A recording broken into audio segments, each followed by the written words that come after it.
Solon. Solon, son of Exestides, was a native of Salamis. It was he who first introduced the shaking off of burdens at Athens.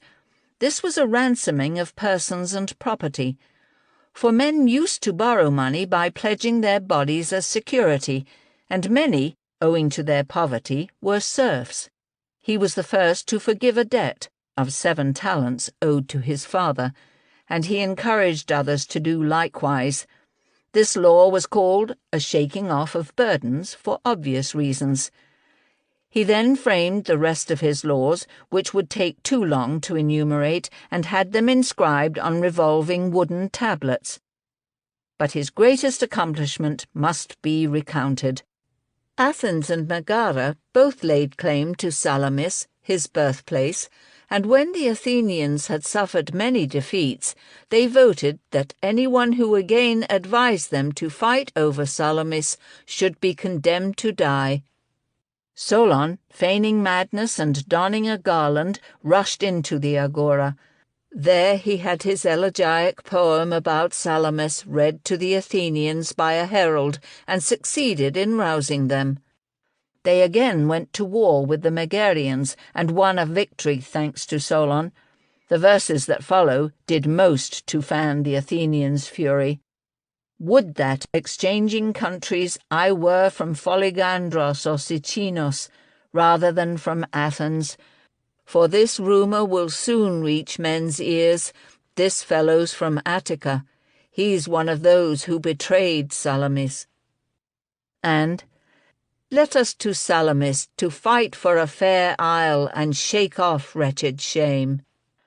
He also persuaded them to acquire the Thracian Chersonese, and lest he be thought to have acquired Salamis merely by force and not by right, he dug up certain graves and showed that the corpses were turned eastward in conformity with burial customs at Athens, that the tombs themselves faced eastward, and that their inscriptions bore the names of the demes of the deceased, a practice peculiar to the Athenians. And some say that in Homer's catalogue, after the line, Ajax brought 12 ships from Salamis, Solon inserted the line and posted them next to the Athenian phalanxes. From then on the people paid heed to him, and would gladly have had him rule them as a tyrant, but he declined, and perceiving beforehand the ambitions of Pisistratus, his kinsman, according to Socrates, he did all he could to hinder him. Dashing into the assembly with spear and shield, he warned the people of Pisistratus' imposture, and what's more, he declared in these words that he was ready to help them. Men of Athens, I am wiser than some of you, and braver than others, wiser than those who failed to discern Pisistratus' deception, and braver than those who, though aware of it, keep silent out of fear. The council, which was composed of Pisistratus' partisans, declared that he was mad, to which he replied, "A little time will show the people my madness. It will show it indeed when the truth comes out." These elegiac verses prove that he foretold the tyranny of Pisistratus. From a cloud issues the force of snow and hail, and thunder follows upon brilliant lightning, and by mighty men a city is destroyed, and a people plunge unknowingly into enslavement by a tyrant. When Pisistratus had seized power, Solon, unable to persuade the people, placed his weapons in front of the general's quarters, saying, "My country, I have aided you by word and deed." He sailed away to Egypt and to Cyprus, and reached the court of Croesus. And when asked by him, "Whom do you consider happy?"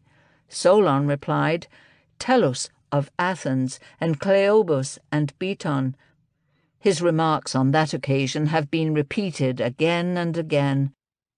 Some say that Croesus, after arraying himself in all his finery and seating himself on his throne, asked Solon whether he had ever seen a more beautiful sight. "Yes," Solon replied, roosters and pheasants and peacocks, since they have been adorned with a natural brilliancy and are 10,000 times more beautiful. After leaving that place, he lived in Cilicia and founded a city that he named Soli, after himself.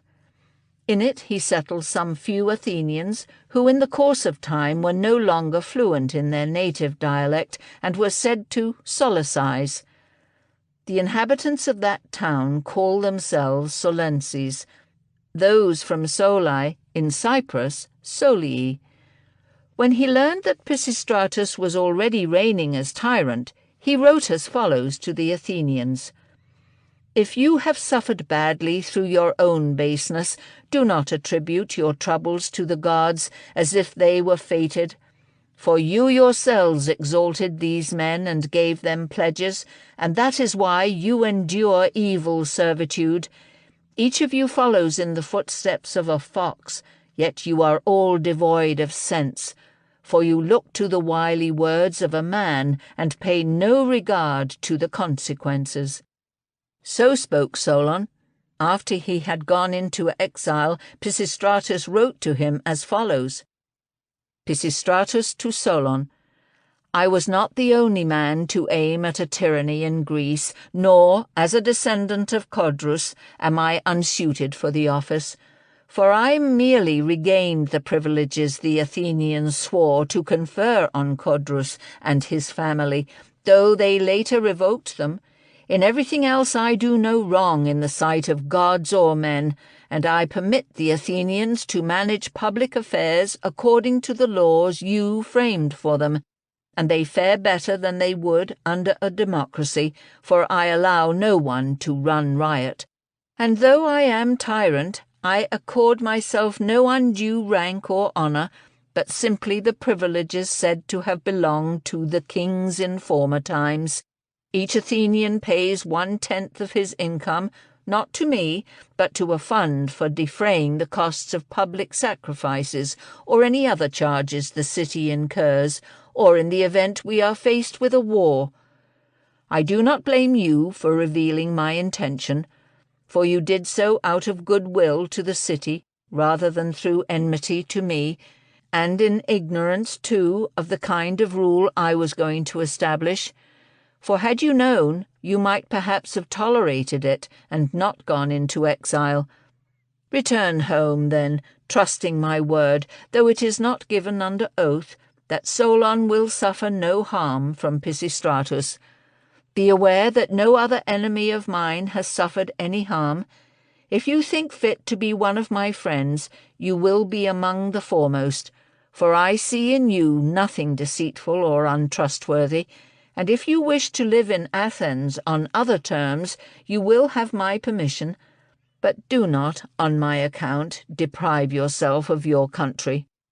So wrote Pisistratus.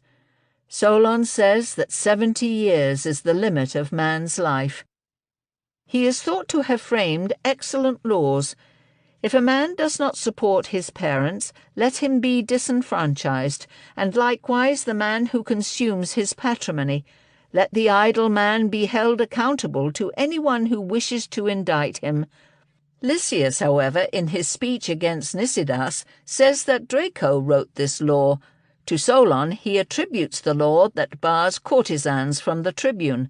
Solon also curtailed the honours of athletes who competed in the games, setting the allowance of an Olympic victor at 500 drachmas, of an Isthmian victor at 100, and proportionally for the others. For he thought it vulgar to increase the rewards of those men. Such increases should instead be awarded only to those who had died in battle, whose sons, moreover, should be maintained and educated at public expense. As a result, many citizens strove to prove themselves valiant in battle, like Polyzelus, Cynegarus, Callimachus, and all who fought at Marathon, or again like Harmodius and Aristoieton, Miltiades, and thousands more. Athletes, on the other hand, incur great expense while training, and as victors cause trouble. They are crowned for being victorious over their country rather than over their adversaries, and when they have grown old, according to the passage of Euripides, they go about like cloaks that have grown threadbare. Perceiving this, Solon received them without undue favour. Excellent also is the following law: the guardian of orphans may not marry their mother, and the man who comes into the estate on the death of the orphans may not be their guardian. And this one as well: an engraver of seals is not permitted to retain the imprint of a seal ring he has fashioned. And if someone knocks out the eye of a man who only has one, he should have both his eyes knocked out. That which you did not deposit, do not remove, on pain of death. A magistrate found intoxicated should be punished with death. He decreed that at public readings of Homer, the works should be recited in their proper order, so that wherever the first reader left off, there the second should begin. Solon therefore did more than Pisistratus to shed light on Homer. As Thucydides says in the 5th book of his Megarian history, this rule mainly concerned the passage that begins, "Those who dwelled in Athens." Solon was the first to name the 30th day of the month the Old and New Day. He was the first to institute a meeting of the 9 archons so that they might confer among themselves, as Apollodorus says in the 2nd book of his work on legislators. When civil strife broke out, he sided not with those in the city, or with those of the plain, or with those of the coast. He used to say that speech is a reflection of action, and that the man whose power is strongest is king, and that laws are like spider webs, for if something light and weak falls on them, they bear up against it, but under the weight of something larger they break up and are gone. He used to say that silence is the seal of speech, the opportune moment the seal of silence. He used to say that those who had influence with tyrants were like the pebbles used for calculations, for just as each pebble at times represents a larger number, at other times a smaller, so the tyrant treats each of his advisers at times as great and illustrious, at other times as worthless. When asked why he had not framed a law against parricide, he said, "In the hope that it will not happen." Asked how the number of crimes men commit could be kept to a minimum, he said, "If the uninjured were as incensed by wrongdoing as the injured." He also said, "Wealth breeds satiety, satiety, insolence." He required the Athenians to adopt a lunar calendar. He prohibited Thespis from producing tragedies, arguing that falsehood was pernicious. Thus, when Pisistratus wounded himself, Solon said that this was what came of tragic drama. He gave men the following advice, as Apollodorus says in his work on the philosophical schools: "Trust good character more than an oath. Do not lie. Pursue worthy goals. Be in no hurry to make friends, but once they are made, do not discard them. Command only when you have learned to be ruled. Give the best advice, not the most pleasant. Make reason your guide. Have no dealings with base men. Honor the gods. Respect your parents." They say that when Mimnermus had written, "May I, free of disease and sorrows, meet death in my 60th year," Solon reproached him in the following verses: "May you take my advice and erase those verses, and bear me no grudge that I propose something better. Revise them, Lygiastides, and chant as follows: May I meet death in my 80th year." Among the songs attributed to him is the following: "Watch every man and observe whether, harbouring in his heart a hidden spear, he greets you with beaming countenance, and whether his speech, double-dealing, issues from a dark spirit." He clearly wrote his laws, public speeches, and words of advice addressed to himself, elegiac verses numbering 5,000, including his poem about Salamis and the Athenian constitution, poems in iambic metre and epodes. His statue bears the following inscription: Salamis, which brought the wicked insolence of the Medes to an end, begat Solon, the venerable legislator who stands before you. He flourished in the 46th Olympiad, in the 3rd year of which he served as archon in Athens, as Pisistratus says. It was then that he framed his laws. He died in Cyprus at the age of 80, after instructing his kinsman to convey his bones to Salamis, and when they had been reduced to ashes, scatter them over the land. Hence Cratinus in his play, Chirons, makes him say, I inhabit an island, as men report, for I was scattered throughout the city of Ajax. There is also my own epigram in the above-mentioned Parmetros, where I discourse about all the illustrious dead in all metres and rhythms, in the form of epigrams and lyrics. It runs as follows. Distant Cyprian fire consumed the body of Solon. Salamis harbours his bones, their dust has nourished grain. Revolving wooden tablets brought his soul to the heavens, for the laws he framed sit lightly on his fellow citizens. He is said to have been the author of Nothing in Excess, and Dioscurides in his memoirs says that when Solon wept for his dead son, of whom I have learned nothing, and someone said to him, but it will do no good, he replied, That's why I weep, because it does no good. The following letters are attributed to him. Solon to Periander. You tell me that many are plotting against you. If you intend to get rid of them all, you should lose no time. Someone could scheme, even among those you might not suspect. One man because he fears for his own safety, another because he has observed that you take fright at everything, and he might earn the city's gratitude if he found a way for you not to suspect him. Thus your best course would be to resign, and so be rid of the blame. But if you must at all costs remain tyrant, give thought to how you may acquire a mercenary force superior to the forces of the city. Then you will have no one to fear, and need not banish anyone. Solon to Epimenides. It turns out that my laws were not destined to confer much benefit on the Athenians, any more than you did by purifying the city. For religion and legislators are unable, by themselves, to benefit cities. It can only be done by those who lead the multitude in whatever direction their judgment dictates.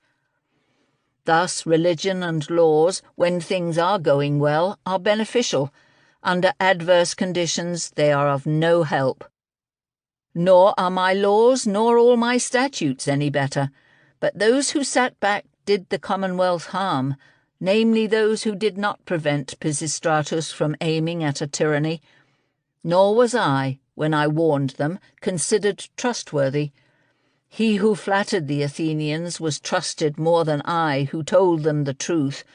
For my part, after placing my weapons in front of the general's quarters, I declared that I was wiser than those who did not perceive that Pisistratus was aiming at a tyranny, and braver than those who hesitated to resist him.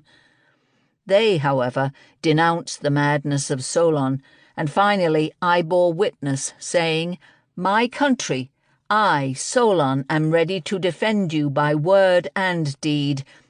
But to some of my countrymen I appear mad.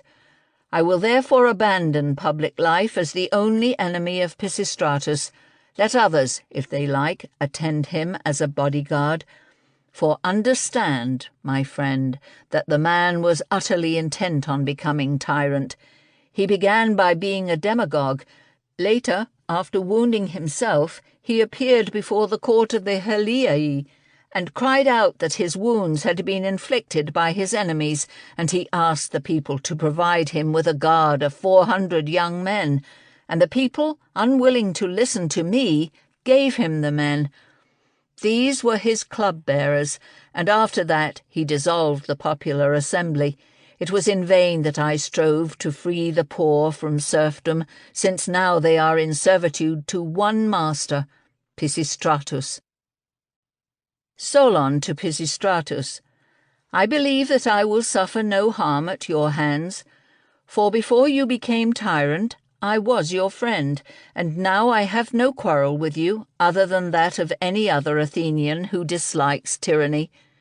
Whether it is better for them to be ruled by one man or to live under a democracy, let each man decide for himself, relying on his own judgment.